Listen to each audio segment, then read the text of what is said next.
Jaz bi vsekakor svetoval nek primeren nahrbtnik, v katerega spravimo tisto najnujnejšo opremo, o kateri smo govorili, prva pomoč, čelna svetilka, kapa, rokavice. Zelo pomembni so čevlji, planinski čevlji, gojzarji.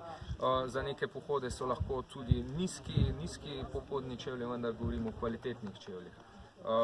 Potem oblačila, ki so oprijeta, se pravi, da s tem preprečimo možnost zatikanja ob skalo in seveda posledično tudi zaradi tega padca, imajo dobre izolacijske lastnosti in pa dobro dihajo.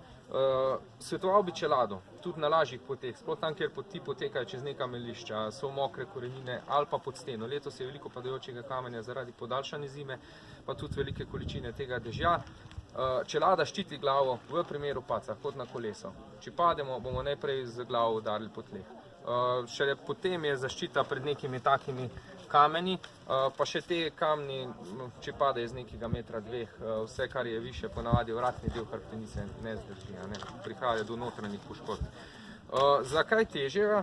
Recimo za hojo po nekih zavarovanih poteh, kjer so pa že jeklenice, pa vsekakor pride v poštev plezalni pas. Plezalni pas mora biti novejši, kar pomeni, da je njegova ergonomija takšna, da pride nad težišče telesa, v primeru padca, da nas ne obrne na glavo. Spodnji del plezalnega pasu ne svetujemo pri uporabi otrok in pa starejših oseb in pa ljudi, ki imajo žal velik trebuh. Namreč otroci lahko iz takega pasu padejo zaradi nerazvitega okolja, enako pa pri starejših ljudeh. Takrat svetujemo uporabo tudi kombiniranega pasu z zgornjim delom.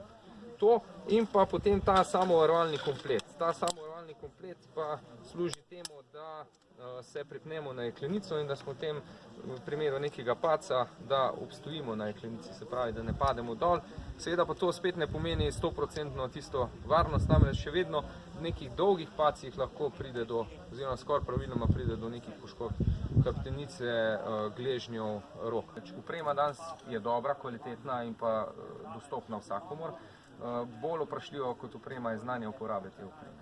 Namreč, če imamo na nogah direze, v rokah cepin ali pa še večja napaka na nogah direze, v rokah pa pohodne palice, je vse to lahko smrtno nevarno. Tudi neprimerna oblačila, premalo oblačil, brez nekih zaščitne opreme.